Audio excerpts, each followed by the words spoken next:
Hello friends, welcome back to the channel. இன்னைக்கு FII DII டேட்டாஸை பார்த்துடலாம் வாங்க. இன்னைக்கு 29th May 2026. இன்றைக்கி நம்ம சேனலில் போனஸ்னா என்ன, ஸ்ப்ளிட்னா என்ன, டிவைடண்ட்னா என்ன, யார் எலிஜிபிள் அப்படின்றத பற்றி ஒரு வீடியோ போட்டிருக்கேன். பார்க்காதவங்க பார்த்துக்கோங்க. இந்த வீடியோவை நம்ம சேனலில் செக் பண்ணி பாருங்கள்.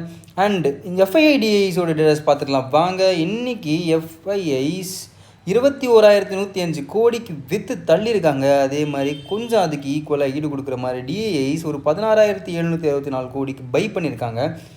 இன்றைக்கி நிஃப்டியும் சென்செக்ஸும் ஏன் இப்படி 3 மணிக்கு மேலே அதுவும் மேஜராக விழுந்துச்சு அப்படின்றத நம்ம பார்க்கலாம் வாங்க. இன்றைக்கி நிஃப்டி ஓப்பனிங் அப்போ 23,902.15 ஓப்பன் ஆகி க்ளோசிங் அப்போ 23,547.75 க்ளோஸ் ஆகிருக்கு. கிட்டத்தட்ட 359.40 பாயிண்ட் இன்றைக்கி நெகட்டிவில் க்ளோஸ் ஆகிருக்கு. அப்புறம் சென்செக்ஸ் ஓப்பனிங் அப்போ 75,988.51 ஓப்பன் ஆகி க்ளோசிங் அப்போ 74,775.74 க்ளோஸ் ஆகிருக்கு. கிட்டத்தட்ட 1092.5 பாயிண்ட் இன்றைக்கி நெகட்டிவில் க்ளோஸ் ஆகிருக்கு. என்ன இது 3 மணிக்கு மேலே சொல்லி வச்ச மாதிரி ஒரே மாதிரி இருக்கே இந்த மார்க்கு அப்படின்றத நம்ம கண்டிப்பாக நோட் பண்ணியிருப்பீங்க நிறைய பேர். இது ஏன் அப்படின்னு நம்ம பார்ப்போம் வாங்க.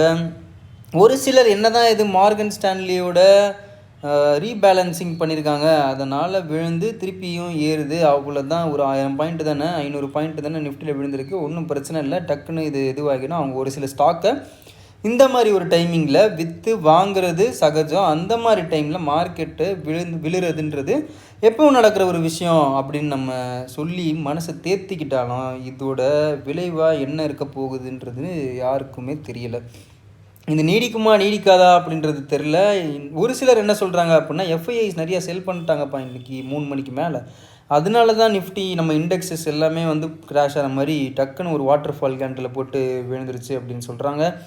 இன்னும் ஒரு சிலர் என்ன சொல்கிறாங்கன்னா வீக் மான்சூன் ஃபியர்னு சொல்கிறாங்க. அண்ட் இன்னொரு சிலர் என்ன சொல்கிறாங்க அப்படின்னா, யூஎஸ்க்கும் ஈரானுக்கும் நடுவில் ஒரு பேச்சுவார்த்தை போச்சு, அது இனிமேல் பேச்சுவார்த்தைக்கே இடம் கிடையாது, இனிமேல் வெடுத்தாலே வீச்சு தான் நம்ம ட்ரம்ப் சொன்னதாக சொல்லிட்டாங்க. அதனால் அதோட எஃபெக்டாக இருக்குமோ அப்படின்னு சொல்கிறாங்க. நீங்கள் என்ன நினைக்கிறீங்க அப்படின்றத கமெண்ட் செக்ஷனில் சொல்லுங்கள். இந்த மாதிரி வீடியோஸ் எல்லாமே எஜுகேஷன் பர்பஸ்க்காக மட்டும்தானே தவிர்த்து இது ஒரு இன்வெஸ்ட்மெண்ட் ஐடியா கிடையாது. நம்ம சேனலில் இந்த மாதிரி டெய்லி அப்டேட்ஸ் உங்களுக்கு உடனுக்குடனாக வந்துக்கிட்டு இருக்கு. நம்ம சேனலை சப்ஸ்கிரைப் பண்ணி பாருங்கள். உங்களுக்கு ஏதாவது ஒரு ஸ்டாக் பற்றி பேசணும் அப்படின்னு உங்களுக்கு தோணுச்சு அப்படின்னா அந்த ஸ்டாக்கோட நேமை கமெண்ட் செக்ஷனில் சொல்லுங்கள். நான் அந்த ஸ்டாக் பற்றி ஒரு ஃபுல் டீட்டெயில் வீடியோ